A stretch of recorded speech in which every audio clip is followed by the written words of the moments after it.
pour notre prochain sujet, on avait déjà parlé récemment de lui. C'est tout un débat. C'est tout un genre, genre héros to Il est tombé tellement bas. Ouais, ouais. Tellement vite. Puis en quelques semaines, en quelques mois, genre, tout son legacy était quand même tarni, détruit. Puis on parlait bien évidemment des G connus anciennement sous le nom de Kanye West. Ouais. Fait, en fait, nous on voulait parler vraiment avant qu'il participe au podcast d'Alex Jones, les célèbres conspirateurs, genre. Ouais, genre Alex Jones. Parce que j'ai récemment été il avait été banni de Twitter, puis avec Elon Musk, Elon Musk, il avait mis plein de gens qui étaient bannis sur Twitter. Ils ont réactivé leur compte, dont son compte était activé. Fait, il en a profité pour mettre des vidéos pour annoncer sa candidature officielle, pour dire genre j'ai 2024, pour les sélections de 2024, genre aux États-Unis.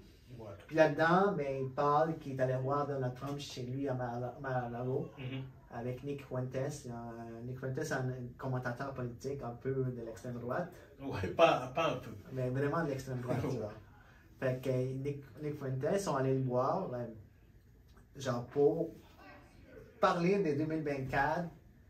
Puis là, Jay a dit, dans la vidéo qu'il a publiée sur Twitter, il dit, mais j'ai demandé à Trump d'être mon vice-président. Yeah. Ah, ça c'était beau. Ah, c'était beau, j'étais pas prêt. Ouais. Mais en fait, Trump il a commencé genre à dire mais toi tu vas perdre, genre tu vas perdre parce que c'est comme fâché. Parce que, admettons, ce qui s'est passé lui, il est allé voir Trump. Puis au début, genre Trump l'a invité chez lui. Trump ne savait pas qu'il était avec Nick Fuentes. Genre, je pense qu'il savait, mais il n'était pas au courant en fait. Les gens disent qu'il n'était pas au courant, qu'il ne connaissait pas Nick Fuentes. Fait que là, qu'il ne le connaît pas, ça m'étonne. Ouais. C'est plus qu'il ne veut pas être associé avec lui. Ouais, mais il était là pendant la rencontre, à ce qu'il paraît. Fait qu'au début, il était vraiment amicable, puis tout était bien. Puis là, il a reçu un coup d'appel. Puis quelqu'un l'a appelé pour lui dire que c'est un setup, genre. Lui était là pour, genre, le setup, puis lui faire un coup, genre, pour genre, lui donner une mauvaise image. Fait qu'après ça, quand il a reçu cet appel-là, Donald Trump il a commencé à vraiment genre bâcher Jay puis dire des mauvaises choses sur sa femme, sur son ex-femme, Kim. Puis tout. Fait que il a dit, Donald Trump il a dit ok, va-t'en, genre. Fait que Jay, après ça, il a publié des vidéos en annonçant sa candidature, mais il s'est vraiment entouré des gens un peu genre extrême droite, genre. Vraiment, mais après, tu vois que je dis un peu, mais c'est vraiment genre Nick Fuentes, puis l'autre, comment il s'appelle? Il y en a un autre qui était dans sa vidéo, genre. Il a tourné avec tellement de gens, je sais pas. Ça commence avec Y, son nom. Je sais pas si. Ok, attendez, Nick Fuentes. Ça, je sais. Puis, Milo Yiannopoulos. C'est un auteur, commentateur politique, vraiment genre extrême droite aussi. Et puis vraiment controversé. Fait que c'est ça son équipe. C'est ça son équipe. Nick Fuentes, Milo. Puis il y a même eu Karen Giorno qui était l'ancienne chef stratégique de 2016 de Trump en Floride. Fait que elle au moins elle est compétente. Fait qu'elle était avec Trump en 2016 dans sa campagne en Floride. Mais est-ce qu'elle va rester avec lui? Ça je ne sais pas, mais ils étaient entourés de ces gens-là, genre. Ok. Fait Jay a commencé il a annoncé ça, puis il a commencé à aller faire des entrevues, genre. Fait qu'il a fait une entrevue avec Tim Pool, un autre commentateur politique, genre, dans la droite. Puis j'ai pas écouté l'entrevue. Tu l'as écouté? J'ai écouté le segment où il se lève et il s'en va. Mais qu'est-ce qui s'est passé, genre? En gros, dans l'entrevue, je pense que c'est Tim qui a mentionné qu'il y a certains médias qui ne veulent pas qu'on entende ce que Ye a dit. Et puis Ye a demandé c'est quel média. Et puis Nick, il essaie de tourner autour pour pas dire médias juifs. Nick? Pas Nick. Tim. Tim, oui. Et vu que justement Tim ne voulait pas dire juif, il a juste. Je me tire d'ici, je ne reste pas avec vous. Mais je comprends pas. Parce que dans sa tête, c'est les juifs qui contrôlent le monde en ce moment. On va pas se mentir, il y a quand même beaucoup de PDG, des grandes compagnies. Non. Dans sa tête, c'est les juifs qui contrôlent le monde. Mais il y en a beaucoup qui sont juifs. Yo. Dans cette conversation-là, moi je vais mettre ça très clair que oui, il y a des gens qui sont méchants, qui sont juifs, mais dans sa tête, les méchants, c'est les juifs. Non, mais moi je ne parle pas de ça. Je dis dans les médias, il y a des gens de toutes les origines, il y en a quand même qui sont juifs, qui sont à la tête des grandes compagnies. Ouais, on est d'accord sur ça, mais dans cette conversation spécifique, on parle de Kanye West en 2022. Mais lui, il a une idée préconçue d'autre chose, genre de dire qu'ils sont tous méchants. C'est ça. Mais c'est que j'ai remarqué, comme là, tu me dis, tu parles de Tim, son entrevue avec Piers Morgan, puis avec Lex. Ceux qui ont fait l'entrevue, ils ont tout le temps, ils ont la difficulté à dire que, genre, à chaque fois qu'ils parlaient des médias juifs, ils n'essayaient pas de toucher à ça. Genre, je sais pas si tu avais remarqué. Genre. Ouais, c'est ça. Mais le truc, c'est justement, en ce moment. On dirait qu'ils ne veulent pas dire que c'est vrai. En ce moment, les gens veulent l'attention que Kanye a autour de lui, mais ils ne veulent pas ils ne veulent pas confirmer ces mots. Exact. Même si c'est en quelque sorte vrai. Parce que les trois, ils ont comme évité le sujet, genre. C'est pas que c'est en quelque sorte vrai. C'est que dans sa tête, il a accepté que. Comment dire?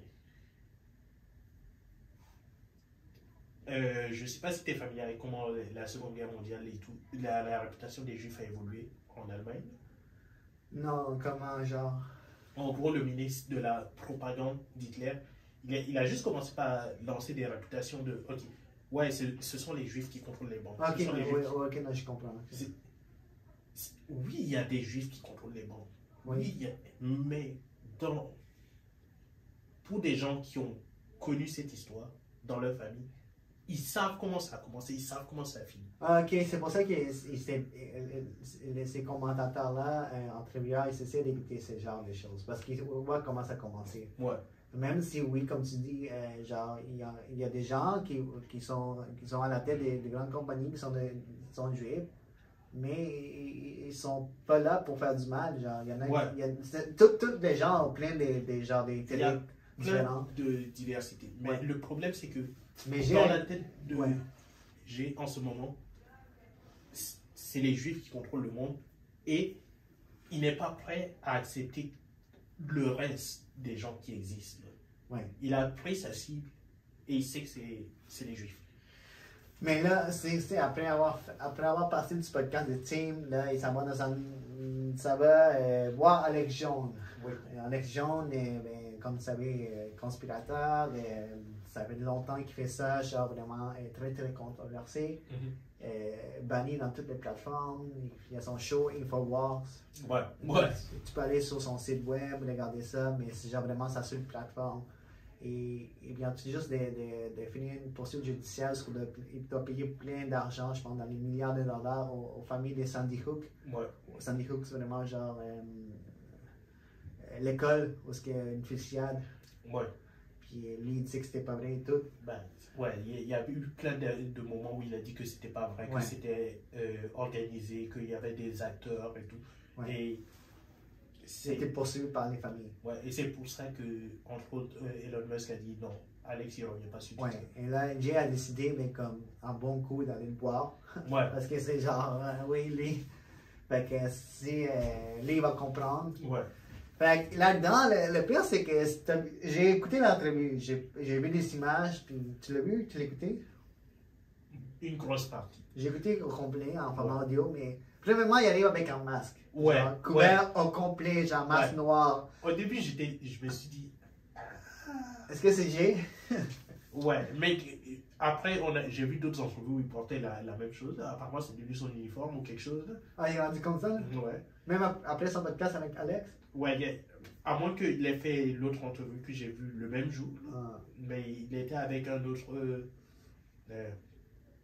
comment il s'appelle? Il y a une organisation, les Something Brothers. Je connais pas.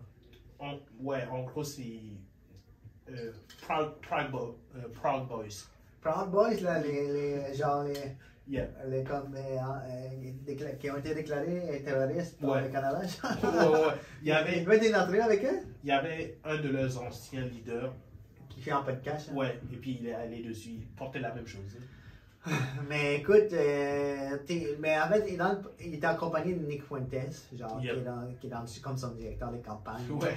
Puis, genre, il dit, en fait, le pourquoi du masque, il dit, il n'y a personne qui peut contrôler mon image, je peux faire comme je veux, je peux porter le masque. Il dit, il n'y a plus personne qui contrôle mon image, je le contrôle, fait qu'il a le droit de mettre son masque et de porter un masque, genre. Ouais. Puis là-dedans, il y a plein de choses, genre, un peu, vraiment loufoque, trop loufoque, même. Ouais. Même qu'Alex Jones, il était comme perturbé par ce qu'il disait, genre, Alex Jones, il était perturbé, genre. Oui. Et, comment dire, dans cette entrevue-là en particulier, même si tu avais de la sympathie pour Kanye West, tu es obligé de lui dire, non, là on peut plus te sauver. Mais tu sais, il parlait de Jésus, là, il parlait de Dieu, il parlait de Steve Jobs, beaucoup la religion et tout ça. Et puis, il a parlé de pornographie, puis il parlait d'Instagram, c'est une plateforme de pornographie.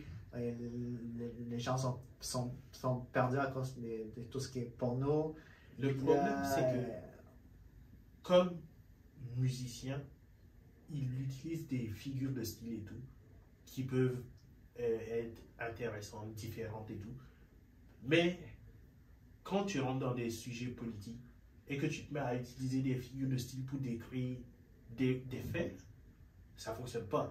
Oui, parce que dans sa musique, ça sonne bien. Mais là, tu parles à des gens. Parce qu'il dit, OK, Instagram, c'est une plateforme de pornographie. OK, c'est quoi qui fait en sorte que c'est ça? Juste parce que les filles, les gars, les gars, ils n'ont pas de chandail, puis les filles vont montrer leur corps. OK, on voit ce qu'il veut dire. On voit ce qu'il veut dire, mais genre, la pornographie, c'est plus explicite, genre. Ouais. Mais il a commencé, il s'est attaqué à Dave Chappelle parce que Dave Chappelle avait dit des choses solides. Il s'est attaqué au premier ministre d'Israël, Netanyahu. Il s'est attaqué à lui. Puis il a commencé à dire des choses comme celui le plus controversé, il dit qu'il aime Hitler. Lui, ouais, c'est ça. Il a dit ça, puis après il a dit qu'il voyait des bonnes choses sur Hitler. Puis il voyait des bonnes choses sur les nazis. Puis qu'il aimait les nazis, genre. Ouais. Fait mais, I was like, là c'est fini. Là, il n'y a plus rien à faire. Il dénie l'Holocauste, il s'attaque aux Juifs. Ouais. Là, mais... Non, le pire, c'était le moment où Alex fait l'énumération et tout. Il dit qu'au moins, il n'a pas dit qu'il aime les nazis. Et puis il dit qu'il aime les nazis. Et puis ensuite, qu'il aime Hitler. Là, tu dis, ouais, non, là, c'est fini. Là, le dossier est clos. Mais après, il est allé sur Twitter, il a mis une photo de l'étoile de David avec le swastika. Ouais, mais c'est ça. Puis là, il a été vraiment bloqué par Elon pour inciter une violence, complètement. Mais c'est ça le truc, c'est que dans sa musique, il peut être provocateur, il peut mélanger des symboles, faire des figures et tout. Mais quand on parle de politique, il y a une raison pour laquelle les gens n'essaient pas de parler avec des métaphores et tout. Tu dis ce que tu penses. Là, il a atteint les limites. Fait que là, c'est fini, son parcours politique est achevé. C'est fini. Il va continuer, il va exister, mais je ne serais pas surpris que dans 3, 4, 5 ans, ou à sa mort, dépendamment, on voit un documentaire sur la semaine où il est devenu nomade. Parce qu'il s'est quand même lancé aux dernières élections, il y a eu 700 000 votes. C'était avant de dire ça. Ouais. Là, tout ça, c'est fini. Non, là, c'est fini. Là, les gens ils vont regarder, ils vont dire il a tenté un truc, il a essayé de faire des figures de style et tout. peut-être que sa musique va intéresser plus de monde. Peut-être qu'il y aura de la controverse. Mais ok, sa carrière politique est finie. Ouais, politique, c'est mort. Sa carrière de musique continue. Ça va dépendre. Récemment, il a mis une nouvelle chanson sur Instagram. Là. Oui, il a mis sur Story, il a mis une nouvelle chanson qui a produit, genre. Ok. Musique, peut-être. Mais même ça, il va prendre un gros hit là, pendant quelques années. Après, est-ce qu'il peut remonter? Peut-être. Ça m'étonnerait. Je pense que là, en ce moment, après ça, maintenant, il est lay down. Là, il est comme. Il n'y a aucune marque qui va s'associer avec lui. Mais lui, est-ce qu'il est vraiment. Parce que là, je ne le vois plus. Est-ce qu'il va revenir dans 2 semaines et dire des choses? Ou est-ce qu'il il a dit, OK, non. Quelqu'un lui a dit, OK, reste. Genre, arrête. Je ne sais pas s'il y a des gens autour de lui qui comment dire, peuvent le forcer à faire quoi que ce soit. À la taille de son audience, de son influence et tout, en termes d'argent, je ne pense pas qu'il y ait quelqu'un qui puisse le forcer à faire quoi que ce soit. Mais, comment dire, à partir d'un certain niveau de richesse, c'est plus tant ton argent qui compte, c'est ta crédibilité. C'est, OK, j'ai besoin de tant d'argent pour faire un projet. Voici, vous connaissez Ye, prêtez-moi de l'argent. Vous savez que de toutes les façons, je suis Ye. Ouais. Mais il n'a plus ça. Il n'a plus cette crédibilité. Écoute, c'est vraiment genre malheureux. Qu'est-ce qu'il y a avec sa carrière? C'est lui-même qui a décidé d'aller de l'avant avec ces propos-là. Puis ben, il a continué, il a perdu son partenariat avec Adidas. Puis même après ça, il a continué. Puis je pense pas qu'il va avoir une chance en politique, honnêtement. Le truc, c'est que peut-être qu'il y a des banques qui vont faire affaire avec lui. C'est ça qui est inquiétant quand même. Parce que s'il y a des trafiquants de drogue, des gens qui font du blanchissement d'argent ou quoi que ce soit, qui arrivent à trouver une banque, peut-être qu'il y a une banque qui va faire affaire avec lui. Mais. Sûrement, peut-être. Ou genre une sorte de crypto, genre quelque chose comme ça. Là. Quelque chose. Mais une compagnie n'a. Même parce qu'on parle de compagnie, même Parler, ils ont vraiment arrêté leur deal parce qu'ils savaient ça allait faire signer un deal avec LG pour qu'il lui achète Parler. Ouais, mais je pense que ça c'est à cause de l'argent. Je pense pas que ce soit à cause de sa réputation. Non, mais ouais. Ouais, non. Parce qu'il n'y avait pas assez d'argent pour l'acheter. Il a plus de. Comment dire? Ben, justement, il a plus de crédibilité. Si il voulait vendre des parts de, je sais pas, son deal avec Adidas pour acheter avoir la liquidité pour acheter par là, ouais. Mais ouais, non. Ouais. Je pense pas que ce soit un truc de réputation. Bon, mais écoute, c'est malheureux tout ça. Genre, très grand musicien qui finit comme ça, genre. Malheureux, oui, mais free speech. Ouais, mais c'est lui qui a décidé d'aller vers l'avant, genre. Ouais.